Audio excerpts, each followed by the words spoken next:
All right, let's get to the phone lines here and get to talking to our state senator here live on the phone. We're going to go to Gulfport, and we're going to talk to Sandy. Sandy, thank you for being on hold so long. We really do appreciate it. What can we help you with tonight?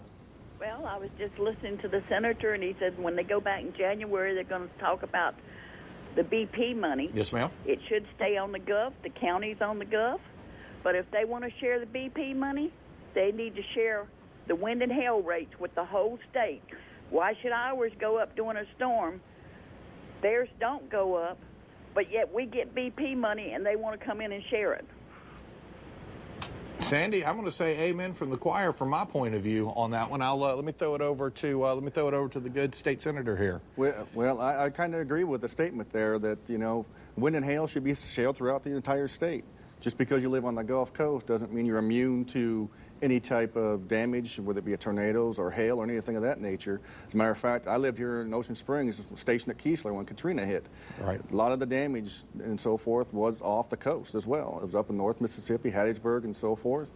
A lot of damage up there. So why shouldn't the rest of the state or the entire state be basically have to pay the same rates as the coast rates? So I agree with you there. I have no problem with that. Dennis, does it work that way? And I like Sandy's point, if they try to get the BP money, that being North Mississippi, then we should do something with insurance rate. It doesn't really work that way in the state legislature, does it? You got to do each one independently, don't you? It's kind of, yes, basically. You're going to have to do two separate issues. BP money may be a special session called up in July, depending on the governor. He's the only one that can call a special session.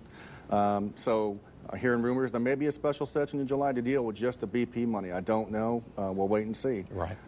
If not, we'll take it up come January.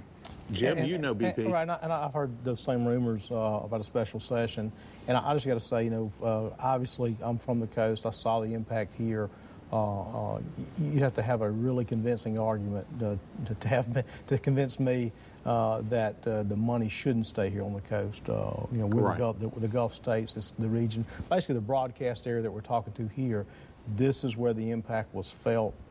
Fair is fair, and that's where the lion's share of this money ought to stay. Right. Now, Jim, I guess it's important to note this BP money. This is kind of the government side of it. It's different from all the work that you and Matthew have been doing with the personal BP money. This is settlements with the state of Mississippi versus, we represent individuals and businesses who were affected, property owners. So this is different, but the principle is the same. You should pay the areas that were affected the most, should receive the most. Obviously, it doesn't take a rocket scientist to figure that the Gulf states, the Gulf states and the counties within the Gulf states are the ones that were primarily affected by this. Right. All right, Sandy, thank you so much for the call tonight from Gulfport, and call back anytime. If you hear something else later in the show that strikes a chord with you, give us a buzz back. We'd love to hear from you. The phone lines are open, 896-0713 or 1-800-349-0713, and that's good. Dennis, if you got some family up in Leaksville, they can give you a call toll-free right now. Let you know. Toll-free. Yeah, let you know toll-free. Like, hey, make sure you come to 4th of July or something. I don't know. We were talking before the show began, and now this was not from the 16 legislative session, but there was a noteworthy bill that Dennis was a part of, and Jim's talked